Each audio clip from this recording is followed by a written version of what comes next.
Buenas noches, gracias por continuar conectados a la señal de Canal 13. Estamos en vivo a las 8 de la noche con 3 minutos. Soy Ernesto Rivera. En la filosofía alemana se utiliza un término que nos viene muy bien en estos días. Los alemanes aluden al Zeitgeist, con perdón de mi pronunciación horrible del alemán. El Zeitgeist es el espíritu de la época. Este espíritu de época es el clima, la sensación de lo que está en el aire. Y creo que ese espíritu de época en estos días es la incertidumbre, la falta de certezas sobre casi todo.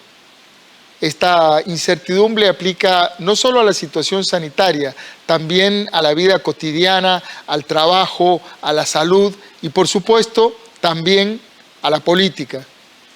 La semana pasada, el Centro de Investigación y Estudios Políticos de la UCR, el CIEP, publicó los resultados del último estudio de opinión pública. Este estudio nos ofrece una cantidad de pistas o señales sobre los posibles escenarios que vamos a vivir en la próxima campaña electoral o en esta que ya comenzó, pero que aún no ha tomado tanta dinámica. Para analizar estos posibles escenarios políticos y lo que podemos proyectar en la próxima campaña, invité esta noche al doctor Ronald Alfaro, politólogo, investigador del CIEP y del proyecto Estado de la Nación. Buenas noches, Ronald, bienvenido a Costa Rica Noticias. Hola, muy buenas noches, Ernesto, y también buenas noches para toda la audiencia. Ronald, hay fenómenos nuevos que están impactando con fuerza en la política, como la pandemia, pero hay otros fenómenos que son viejos y que se agudizan. ¿Cuál es el principal efecto neto de la pandemia en el escenario político de Costa Rica? ¿Qué de todo lo que vemos es producto de la pandemia? Bueno, Ernesto, en otra época, a estas alturas, digamos, de la campaña, que todavía es bastante inicial, ¿verdad? Bastante prematura, pues existía un panorama, digamos, en la sociedad y un clima más o menos entusiasta, ¿verdad? Alrededor de la política y la participación. Sin embargo, cuando analizamos este fenómeno en situación real, en el momento actual, pues encontramos que hay un escenario más bien muy desfavorable, digamos, para la política, ¿verdad? Porque hay un predominio muy importante de sentimientos, de emociones de carácter más negativo, digamos, están dominadas por un lado la decepción, el desinterés, la apatía, ¿verdad? Y eso plantea un panorama muy adverso, ¿verdad? Muy adverso para los partidos, para las candidaturas, y especialmente, digamos, da algunas señales, como usted ahora lo planteaba, señales que podrían de alguna forma anticipar posibles escenarios, sin que esto sea un ejercicio, digamos, de proyección o de predicción, digamos, política, pero podría anticipar algunos espacios que vaya a tener, digamos, cuál va a ser la dinámica que va a dominar la campaña electoral.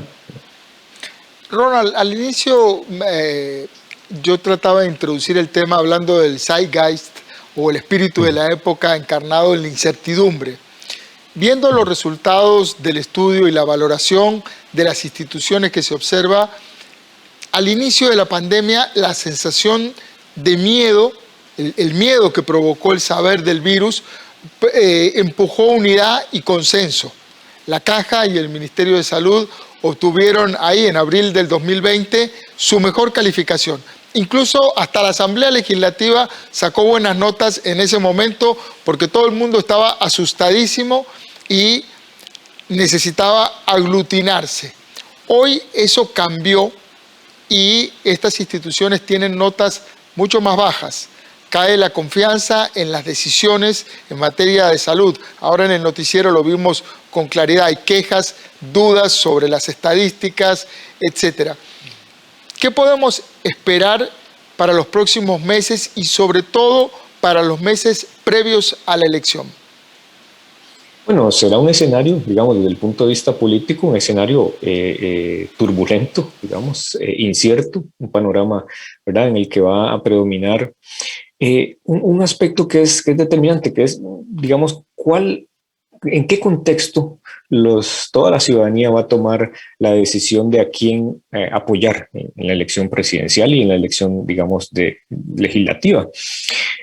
Incierto porque hay no solo un bajo entusiasmo en la gente, sino porque además hay una simpatía partidaria en sus niveles más bajos de la historia, ¿verdad? Es un nivel que incluso, digamos, ha venido en un proceso paulatino, ¿verdad?, prolongado de, digamos, desafiliación, si la gente no se identifica con los partidos políticos, hay una erosión muy importante ahí. Este es uno de los fenómenos que viene de antes, ¿verdad? Hablábamos de los nuevos y de los viejos. El nuevo es la pandemia, pero este descrédito, este desencanto con la política viene de antes. Sí, viene un proceso, digamos, como decía ahora, prolongado, ¿verdad? Progresivo, ¿verdad? No ha sido de un solo golpe, sino que poco a poco se ha ido posicionando, ¿verdad? Al no existir, digamos, una confianza y una fuerte credibilidad en los políticos, en la política y en los partidos, eso debilita enormemente a una de las fuerzas más importantes, una de las organizaciones más importantes para la política, que son los partidos, ¿verdad? Los partidos son los principales movilizadores del voto en cualquier democracia, ¿verdad?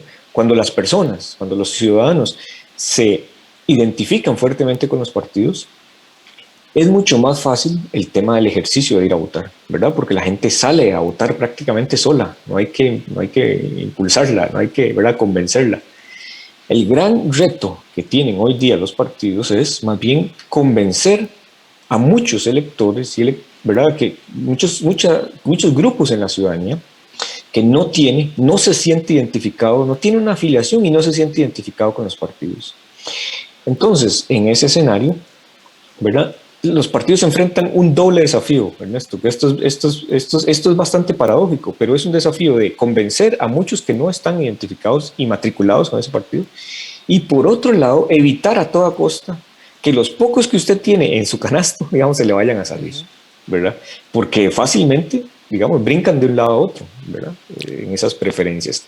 ¿Por qué ocurre esto? Bueno, porque precisamente no tenemos una identificación en amplios sectores de la población con los partidos políticos. Entonces, la decisión de votar es una decisión, digamos, temporal y transitoria, ¿verdad? Usted respalda a un candidato hoy día, pero al día siguiente hizo algo que no le gustó, tomó alguna decisión, no le fue bien en los debates, por ejemplo, y entonces la verdad es que, digamos, yo me desafilio, ¿verdad?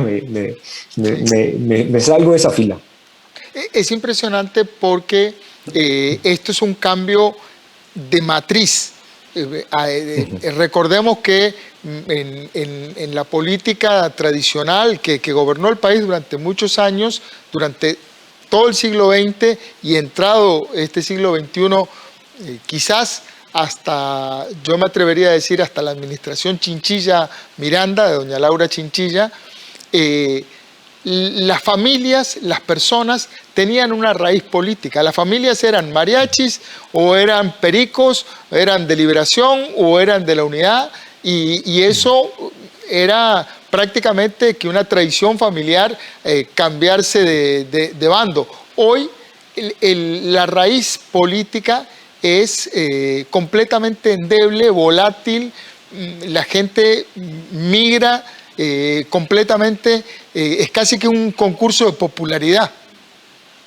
Sí, precisamente lo que ocurre es que las personas, al no tener esos vínculos fuertes, digamos, ¿verdad?, con los partidos políticos, entonces quedan en una situación, digamos, como desde el punto de vista político, quedan como huérfanos, ¿verdad? Quedan sueltos, ¿verdad? No tienen esa identificación. Digamos que sería más sencillo para las personas tener un partido que los defina como parte de su identidad política y que entonces ellos estén convencidos plenamente de respaldar a su candidato para evitar que sus adversarios les arrebaten, digamos, el triunfo electoral.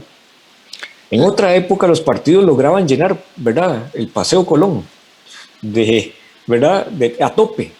Es impresionante. Yo tengo fresco todavía en la memoria, y no soy un dinosaurio, digo, en términos etarios,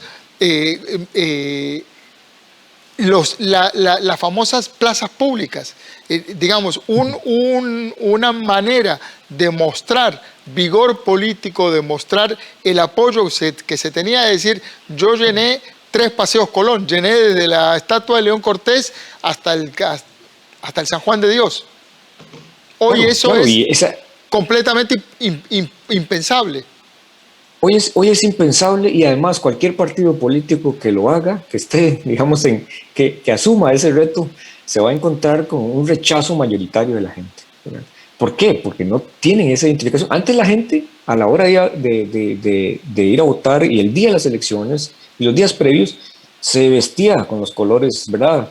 De arriba a abajo se llenaba de los colores de su partido político, embanderaba sus casas, ponía calcomanías en las ventanas, en el carro, ¿verdad? Y hacía, esa era una demostración, digamos, de esa identidad con los partidos.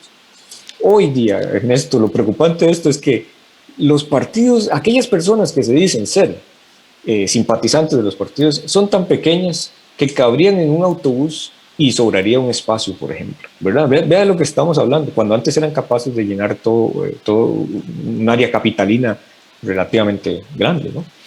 Ronald, una cosa que me llamó la atención de la encuesta es que evaluó, entre comillas, el entusiasmo político de la gente. ¿Cómo se mide el entusiasmo metodológicamente? Usted es un hombre de ciencias sociales y con énfasis en ciencias. ¿Cómo se evalúa el entusiasmo de la gente? ¿Cómo lo midieron? En este aspecto es muy interesante, porque nosotros pudimos haber hecho la versión clásica de una encuesta en la que decimos, bueno, midamos intención de voto y, digamos, divulgamos los resultados y los publicamos. Pero lo que pasa es que uno tiene que, ante este escenario en el que estamos, uno tiene que tomar una distancia y decir, bueno, ¿cuáles son las señales que se perciben, digamos, que se palpan, ¿verdad? Y el olfato, ¿qué es lo que está diciendo? Entonces hicimos un ejercicio. Les presentamos a las personas una lista de 10 emociones, 5 emociones positivas y 5 emociones negativas, para saber cuáles tenían más peso en las personas, una por una, ¿verdad? Esas 10 emociones y sentimientos. En el balance, cuando usted suma la cantidad de emociones negativas y la cantidad de emociones positivas, el saldo que le queda, digamos, es muy desfavorable del lado positivo, ¿verdad? Es decir, muchísimas personas más bien tienen una visión negativa sobre la situación política, sobre los partidos. Lo que le provoca a la política son muchos sentimientos de carácter negativo, ¿verdad? Y no tanto el tema de la esperanza, la alegría, la motivación, ¿verdad? Entonces, si este entusiasmo es bajo, ¿verdad? Eso quiere decir que para los partidos y para las candidaturas y precandidaturas, el desafío es realmente importante para lograr cautivar a esas personas. Primero, para llevarlos a votar, usted tiene que motivarlos y emocionarlos. Si no lo hace, va a ser más difícil, ¿verdad? Lograr ese respaldo mayoritario en la gente. Hoy día, en estas circunstancias, cualquier fuerza política que tenga o que quiera aspirar a la presidencia sabe que no le alcanza con lo que tiene para ganar en una primera vuelta, por ejemplo. Y además, ahora bien, digamos, en el caso de las emociones, a veces las emociones negativas y los sentimientos negativos se convierten en una fuerza, ¿verdad?, que atrae. Sí, es como en el judo, es como en el judo. Claro. Se utiliza para vencer al contrario de la fuerza del oponente. Efectivamente, entonces, a veces si son bien canalizadas, esas, digamos, fuerzas negativas o esa poca emoción, si es bien canalizada y activada, entonces usted puede tener a su favor una fuerza muy potente. Pero eso significa, digamos, que usted tiene que convencer a grupos muy grandes, digamos, en la población. Vea que no estamos hablando de que, por ejemplo, solo la gente más joven no está afiliada con los partidos. No, esto quiere decir que para que el 87% de las personas en Costa Rica hoy día digan que no tienen una simpatía partidaria, usted los va a encontrar en todos los estratos digamos, sociales, ¿verdad? Gente de más edad, gente de adultos medios, pero también gente universitaria, gente con primaria. O sea, está, digamos, para plantearlo en esos términos, está muy regado, digamos, el tema de la poca afiliación con los partidos políticos. Ronald, los resultados que obtuvieron en la encuesta también muestran dos fenómenos que se juegan en paralelo y que se afectan entre sí. Lo que usted decía recién, hay muy poco entusiasmo con la política y la simpatía con los partidos políticos es la más baja en 30 años. Ojo al dato, la más baja simpatía partidaria en 30 años. ¿Qué escenario nos dibuja este panorama? En términos de apatía electoral. Claro, para los partidos y para las candidaturas será una misión muy desafiante, ¿verdad? Significa un enorme reto. No es lo mismo que usted quiera atraer el respaldo de la ciudadanía teniendo un 95% de la gente, por ejemplo, identificada con los partidos políticos, como lo era en los años 90. Eso era relativamente más fácil, más sencillo. Hoy día estamos en el otro, en el escenario totalmente opuesto, ¿verdad? Entonces, cautivar a las personas, entusiasmarlas, volverlas a reencantar con la política, es primero una misión desafiante, ¿verdad? Ahora, Ernesto, digamos, las elecciones son un evento social finito, ¿verdad? O sea, en el sentido de que se van a celebrar y alguno tendrá que ganar, Eso ¿verdad? es. Eso es en definitiva. Pero aquí la pregunta no es quién va a ganar, sino cómo. Esa es la gran pregunta. Tema de la legitimidad. El tema, bueno, por un lado el tema de la legitimidad, pero además también este escenario es muy propicio, ¿verdad? Cuando usted tiene un bajo entusiasmo y muy baja simpatía, es un escenario muy propicio para que una situación coyuntural, un tema totalmente circunstancial, un error en la campaña o incluso un accidente, ¿verdad? Claro. Un accidente social sea el que defina una elección en los últimos días, digamos, de la campaña. Es algo así como lo que ocurre en un sprint de esas carreras del Giro de Italia o el Tour de Francia, en donde los últimos metros son los que definen quién se queda con el podio, ¿verdad? En primer lugar del podio. En este escenario vamos a ponerle, utilizando su metáfora del giro de Zapote, en este escenario parece muy posible un alto abstencionismo dentro de esta posibilidad. Usted decía muy bien que la elección es un acto finito. Alguien va a ganar. Si van 4 personas a votar, el candidato que obtenga la mayoría de esos 4 votos gana. ¿Con qué legitimidad? Son otros 100 pesos, pero gana. Entonces, este escenario, ¿es posible, cree usted, este escenario de alto abstencionismo? Y en ese sentido, ¿quién gana en esa transacción? Lo interesante de este escenario es que aun y cuando, digamos, las personas, la ciudadanía en general en Costa Rica tiene una pobre, digamos, una baja afiliación con los partidos políticos, hay algo que hasta el momento ha venido compensando esa carencia, digamos, de afiliación con los partidos. Y es algo que hemos venido denominando y se denomina en los estudios comparados el deber cívico, ¿verdad? En los costarricenses sigue prevaleciendo un enorme deber cívico, una gran creencia en la democracia y en el voto como el mecanismo para alternar, digamos, el poder entre las fuerzas políticas. Entonces, si bien es cierto, la simpatía está muy decaída, digamos, con los partidos, está, digamos, muy desinflada, las señales que tenemos y hemos venido midiendo esto, digamos, de manera bastante periódica últimamente, las señales que tenemos de que si la gente sigue confiando en el voto, nos dan evidencia de que ahí todavía está firme esa creencia, no se ha debilitado, no se ha derrumbado. Ahora, lo que sí es cierto es que es necesario que esa creencia, digamos, en la democracia se ratifique, o sea, las personas acudan a votar. Si eso no pasa, ¿verdad? Digamos, podríamos estar en un escenario en el que el abstencionismo pueda aumentar, de aquí a, digamos, a la verdad, comparativamente. Hoy día, en promedio, más o menos el 65% de la gente acude a votar. Pero, digamos, estas señales hacen prever que sería difícil que veamos un cambio muy dramático, digamos, en términos de la participación electoral. ¿Qué quiero decir? Que hay condiciones como para que el abstencionismo, digamos, se mantenga o en los niveles en los que ya lo hemos visto en las elecciones anteriores, o que incluso crezca un poco, aumente un poco. Pero eso va a depender de cómo la dinámica electoral se vaya desenvolviendo. Ronald, me quedan 4 minutos y 2 preguntas importantes.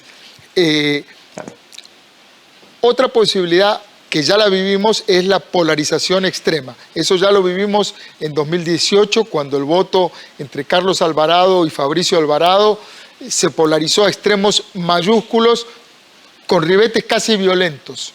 ¿Se repetirá esa fórmula? ¿Hay espacio para que aparezca un populista de derecha, de izquierda o sin ideología definida, al estilo Bukele en El Salvador? A ver, sí hay espacio para que algo así ocurra, ¿verdad? Lo hay y hay algunas condiciones. Lo que pasa es que eso dependerá, digamos, la emergencia de este líder no es decir, no es solo que aparezca una persona, sino es que además tiene que aparecer y lograr motivar a grupos muy distintos de la sociedad, porque si hay algo cierto es que el malestar es un malestar grande en la población, ¿verdad? Es un malestar considerable con la política, con los políticos, con el gobierno. Pero no, lo que también es cierto es que no todos tienen el mismo nivel de malestar. Y no todos están, para ponerlo en un término más popular, no todos están cabreados con las mismas cosas y con la misma intensidad. Entonces, ese político, digamos, tendría que motivar a cada uno de esos sectores que pueden tener preocupaciones e intereses muy diferentes, y tendría que lograr convertirlos como en una especie de fuerza política, ¿verdad? Es como unirlos, amalgamar todas esas fuerzas que andan dispersas y tratar, digamos, como en el mismo sentido en el que el flautista de Hamelin lo hace en el cuento, ¿verdad? Pero eso no es tan fácil, digamos, tendrían que conjugarse varios factores a la vez. Ahí entra otro tema que no nos queda tiempo para tocar, que son las redes sociales. Esa flauta del flautista de Hamelin, que para usar la misma figura, son las redes sociales. La última pregunta que tengo por tiempo, porque en realidad tengo un montón de preguntas, el otro elemento decisivo es la edad mayoritaria de quienes integran el padrón electoral y el comportamiento de este grupo. ¿Qué generación domina el padrón electoral? ¿La generación Z, los boomers, los millennials o los centennials?